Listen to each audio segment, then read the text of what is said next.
Fala aí pessoal, sou Jorge Nicola, bem-vindos a mais um vídeo do canal, sempre bom ter vocês por aqui. Grande semana para todos. Pedi para deixar like, se inscrever no canal e ativar as notificações. Quero começar o vídeo para falar sobre o São Paulo. Depois de passar por uma semana praticamente perfeita, o Tricolor passa a contar nessa segunda-feira com o Lucas Ramon, lateral direito, contratado junto ao Mirassol, passa por exames médicos e assina contrato. Se tudo correr bem, o Tricolor deve ter o Lucas Ramon já à disposição para o clássico contra o Santos, marcado para Vila Belmiro nesse meio de semana pelo Campeonato Brasileiro. Quero trazer informação exclusiva sobre o São Paulo. O Tricolor tentou nos últimos dias mais uma investida por Christian Medina, meio-campista de 23 anos de idade, que pertence ao Estudiantes. Você vai lembrar dele, jogador formado no Boca Juniors e comprado por um grupo de investidores que o colocaram no Estudiantes. O Medina e seus representantes já tinham um acordo para que ele virasse jogador do Botafogo, mas o Fogão tem um transfer ban contra si que o impede de ser registrado. Ele inclusive voltou a jogar pelo time argentino nessa temporada diante desse impasse com o Botafogo. Foi por causa desse contexto que o São Paulo mais uma vez procurou os investidores. E aí, vocês topariam colocá-lo no São Paulo de graça ou em quais condições? A resposta desses investidores foi uma pedida extremamente alta para que o negócio acontecesse. O São Paulo precisaria comprar o atleta. E hoje, você sabe, o Tricolor não tem grana para muitos investimentos. Dá para assegurar que Medina está completamente descartado. E ele é só mais um dos vários jogadores para o meio campo que o São Paulo tentou. Cauli do Bahia, operação que não deu certo. Kevin Zenon, poucas chances de o Boca Juniors aceitar uma proposta do São Paulo, uma incompatibilidade financeira entre os clubes. Recentemente também o São Paulo tentou Julian Fernandes, meio atacante que pertencia ao New York City e foi emprestado para o Rosário Central. O Tricolor ainda busca um camisa 10, mas esbarra na sua incapacidade financeira. Hora de falar sobre o Corinthians, que vai tentar mais uma vez um chapéu no São Paulo. O Tricolor conversa desde o ano passado com o Alan, volante que pertence ao Flamengo. O Timão já havia feito uma primeira tentativa, não avançou. Sem acordo com o Alisson, que pertence ao São Paulo, o Corinthians vai focar seus esforços na contratação do jogador do Flamengo. E, inclusive, com a presença dos dirigentes de Flamengo e Corinthians em Brasília para a Supercopa do Brasil, jogo marcado para a tarde desse domingo, mais uma oportunidade para Marcelo Paz e companhia tentarem avançar nesse empréstimo. O grande trunfo do São Paulo nessa disputa com o Corinthians é a vontade rubro-negra em contar com Marcos Antônio. O Flamengo já fez uma primeira proposta que foi recusada.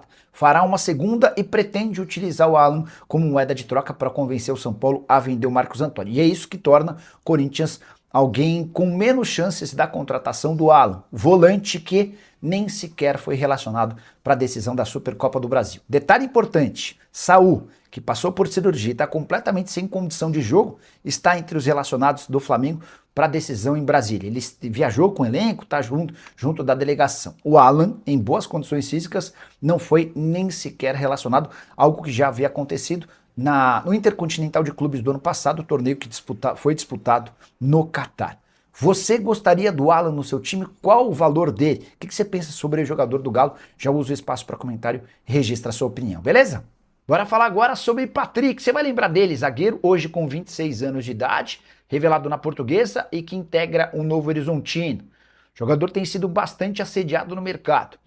Houve proposta oficial do Curitiba e da Chapecoense. O Novo Horizontino recusou as duas ofertas. Mais recentemente, sondagens, ainda assim propostas em definitivo, do Santos e do São Paulo. Posso contar também que o Dorival Júnior gosta bastante do Patrick.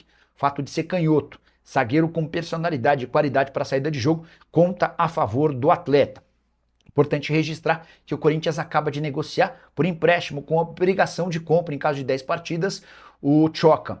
O zagueiro que era do Corinthians foi vendido ao Torino, foi emprestado ao Torino por 1,5 milhão de euros. Se ele disputar pelo menos 10 partidas daqui até o fim da temporada europeia, o Torino é obrigado a comprá-lo por mais 4,5 milhões de euros. E é exatamente por conta dessa lacuna que existe a expectativa de que o Corinthians possa entrar na parada. Se não entrar, vai correr o risco de perder o jogador para um rival. Patrick, que havia sido comprado da Portuguesa por 800 mil reais. Hoje a pedida no Novo Horizontino gira na casa dos 6 milhões de reais.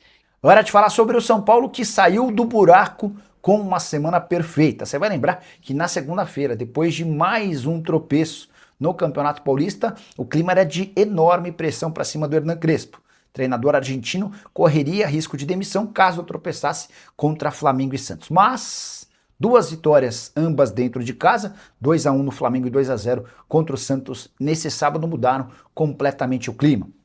O São Paulo é um dos líderes do Campeonato Brasileiro depois de uma rodada e foi a 7 pontos no Campeonato Paulista, ocupando nesse momento a 11ª colocação, mais distante da zona do rebaixamento e até com chances de classificação para a próxima fase. O São Paulo vai precisar vencer os dois últimos jogos contra a Primavera em casa, e Ponte Preta fora, para assegurar a sua passagem para o mata-mata, certamente com 13 pontos, e o São Paulo estará entre os 8 classificados. Na entrevista coletiva pós-jogo, o técnico Hernan Crespo ressaltou a chegada de Rafinha, que vai funcionar como uma espécie de gerente executivo. Para o Crespo, Rafinha conseguiu dar uma revigorada no ânimo de todo mundo e isso tem funcionado super bem. Só para completar a série de boas notícias, o presidente do São Paulo, Herman Assis, promete para os próximos dias o pagamento de 1 ou até 2 meses de direitos de imagem, graças à grana que vai ser conseguida com a venda de Rodriguinho para o Red Bull Bragantino. Lucas Ramon, lateral direito contratado no início da temporada, deve começar a treinar com o restante do elenco.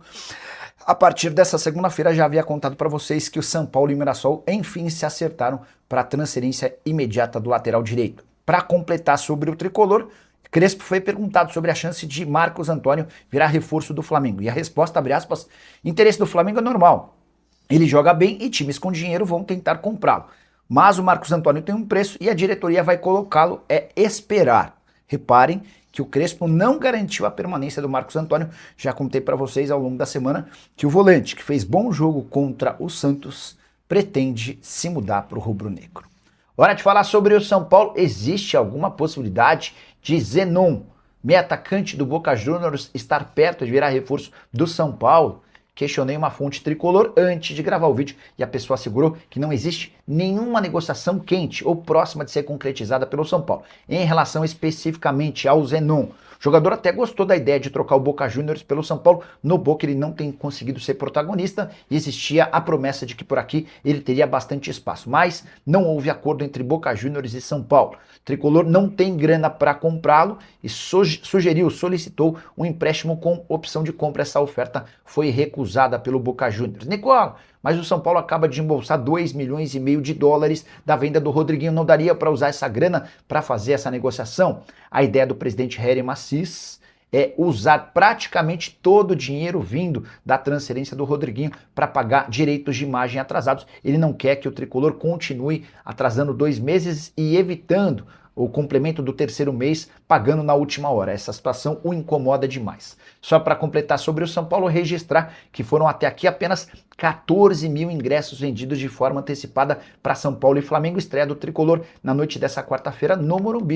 Expectativa de pouca gente no estádio. Isso é reflexo da péssima campanha no Campeonato Paulista. O time é o primeiro fora da zona do rebaixamento, tem mais derrotas do que vitórias na era Crespo e pior defesa do Paulistão, com 10 gols sofridos. Fala pessoal, estamos aí com atualizações importantes do São Paulo. Se inscreva e ative o sininho para receber mais atualizações do tricolor. Deixe seu like, que é muito importante para o crescimento do canal. Utilize o espaço aqui embaixo para registrar sua opinião. Ficamos por aqui com mais esse giro de notícias. Um abraço e até o próximo vídeo.